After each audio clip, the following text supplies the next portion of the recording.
여러분, 이 17절 말씀은요, 로마서 말씀 전체를 축약해서 한 구절로 만들어 놓은 엑기스라고 그렇게 이야기합니다. 그리고 이 로마서 17절 이 말씀, 루터 같은 경우 바로 이 17절 말씀 때문에 그 인생이 변화가 됐고, 루터가 바로 이 말씀을 깨달아가지고 종교개혁을 단행했기 때문에 그 혜택을 오늘 우리 모두가 다 누리고 있다, 이렇게 말씀드릴 수 있는 구절이에요. 로마서 1장 17절 같이 읽습니다. 복음에는 하나님의 의가 나타나서 믿음으로 믿음에 이르게 하나니 기록된 바 오직 의인은 믿음으로 말미암아 살리라 한과 같으니라. 복음에는 하나님의 의가 나타나서, 이게 무슨 뜻이냐는 거예요. 그다음 사실 신앙생활은요, 여기 나와 있는 이 복음에는 하나님의 의가 나타나서라고 하는 이거를 어떻게 해석하느냐에 따라서 이 신앙의 색깔이 결정이 된다고 그렇게 말씀드려도 과언이 아닙니다. 이게 참 중요한 개념이다가 보니까요, 제가 이런저런 자료를 보고 책을 보고 하니까요, 너무 많은 학자들의 견해가 펼쳐져 있더라고요. 이걸 다 설명해 드리려면 오늘 설교 시간 갖고 어림도 없습니다. 그래서 제가 이거를 다 이제 정리를 해보니까요, 딱 크게 두 파트로 이 구절을 해석할 수가 있겠더라고요. 어떻게 이게 해석이 되느냐 하니까요, 하나는 이 17절에 나오는 하나님의 의를 공의로우신 하나님의 성품으로 그렇게 해석하는 해석이 있고요. 그런가 하면 또 다른 큰 한 줄기는 뭐냐 하니까, 여기 나오는 하나님의 의를 하나님께서 행하신 의로운 행위로 그렇게 해석을 하는 해석으로 분류가 되더라는 거예요. 이 차이가 어떤 결과를 가져오느냐, 이 하나님의 의를 공의로우신 하나님의 성품으로 보는 견해 속에는 이것을 영어로 말하면 justice, 이 심판의 요소가 담겨져 있다는 겁니다. 하나님께서는 당신의 피조물인 우리들에게 이 하나님의 의를 요구하시는데, 그 의를 구현하지 못하는 인생들에 대해서는 무서운 심판, 그것이 뒤따른다고 하는 개념이 이 말씀에 내포가 되어 있고요.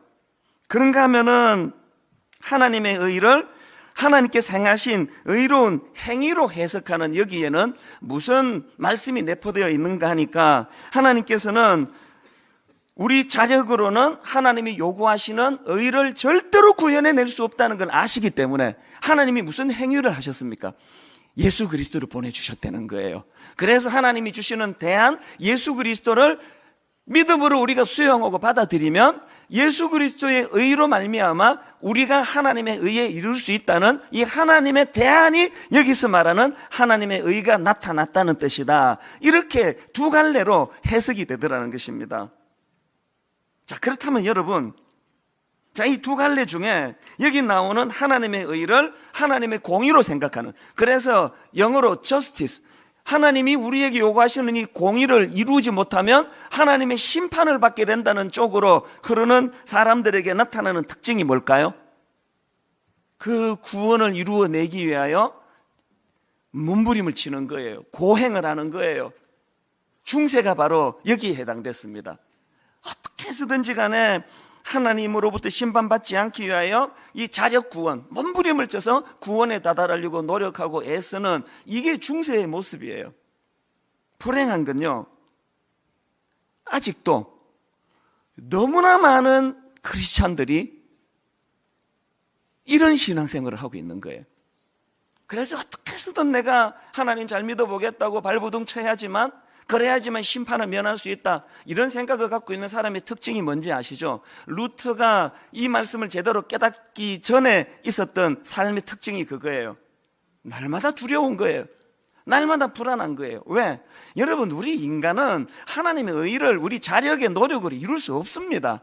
우리에게 그 능력이 없습니다. 그러니까 고행을 행하면 행할수록 절망밖에 없는 거예요. 많은 성도들이 지금 이런 신앙생활을 하다가 보니까요, 애가 가다가 이렇게 자빠져가지고 무릎에 피만 고여도 본능적으로 드는 생각이, 지난달 11조를 빼먹었더니 바로 치시는 거 아닌가? 이런 두려움으로 신앙생활을 하는 거예요. 어떨 때는 또 이걸 부추기는 교회가 있어요. 제가 바로 이 지역이에요. 그 분당 지역의 어떤 교회 이야기를 듣고 너무너무 마음이 아팠던 적이 있습니다. 그 교회 성도님이 그 교회의 상처를 많이 받은 거예요. 그래서 더 이상 그 교회에 있을 수가 없는 그런 아픈 상처를 경험해가지고 이제 가족이 의논해서 교회를 옮기기로 한 거예요. 그 교회에서 마지막으로 신방 와서 들려준 메시지가 뭔지 아십니까? 저주를 받을지어다. 이런 메시지를 받고 나면은요, 자기 생활에 모든 게 다 걸려요. 아침에 회사 출근하는데 지하철이 방금 지나가서 지하철을 놓치면 이게 저주의 시작인가? 이게 항상 마음속에 공포를 가지고 살아요. 루트가 그랬다니까요.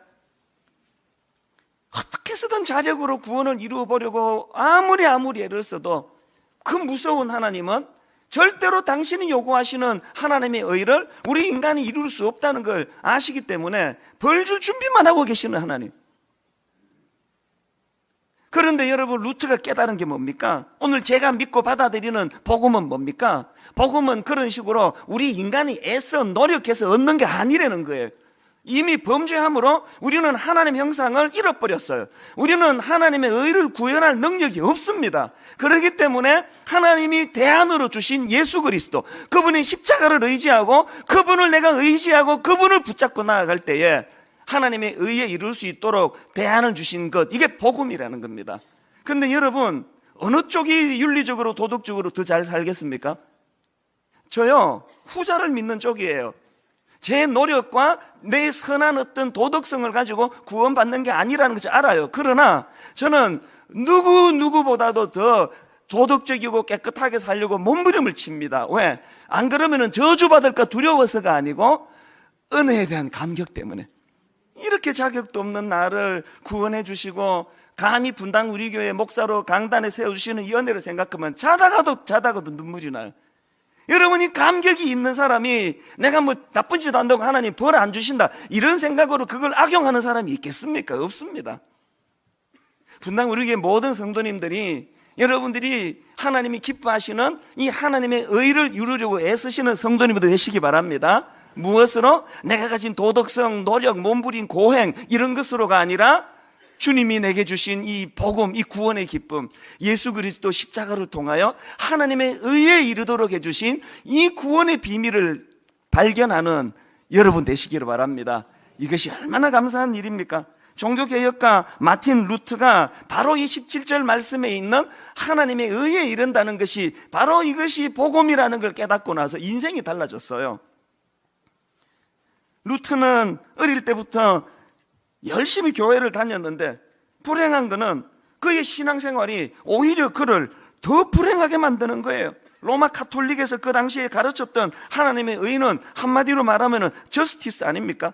그래서 그가 수도사가 되고 하루에 7차례씩 시간을 정해 기도하고 명상하는 시간을 가지고 성경을 읽고 찬양을 부르는데 마음에 기쁨이 생기기는커녕 더 불안한 거예요. 더 공포가 찾아오는 거예요. 이래갖고는 하나님의 의에 이룰 수 없다는 걸 확인할 수밖에 없는 거예요. 그래서 하나님에 대한 두려움이 생기면서 동시에 하나님에 대한 분노가 생기는 거예요.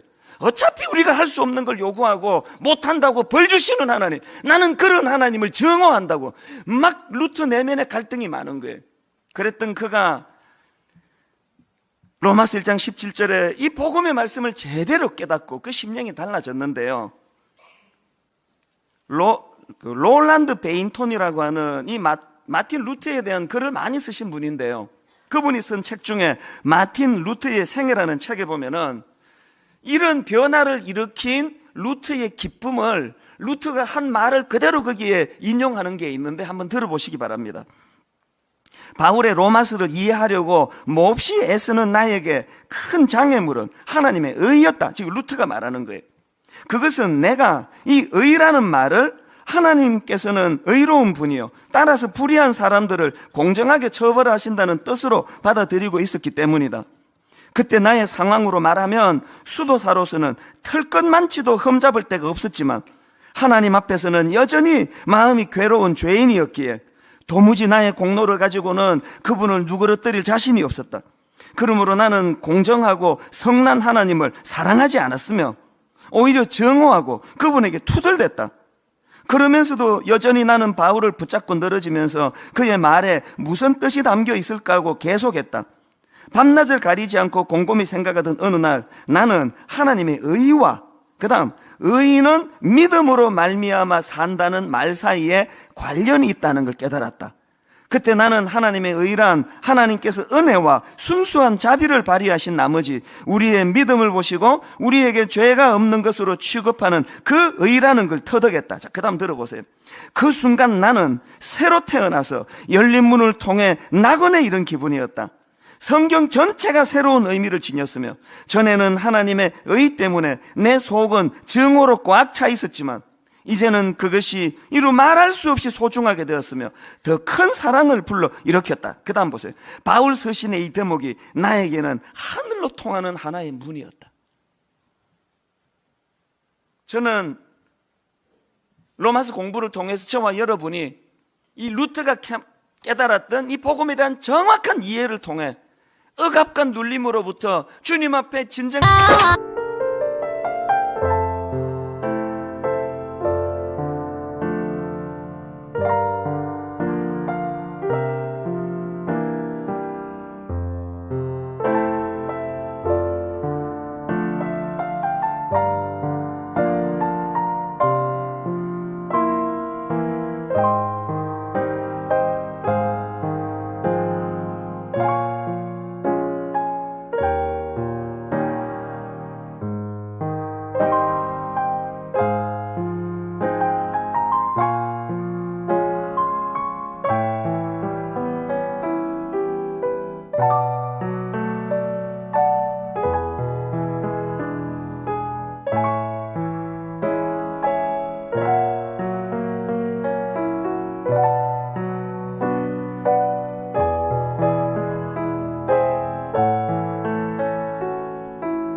여러분 되시기를 바랍니다.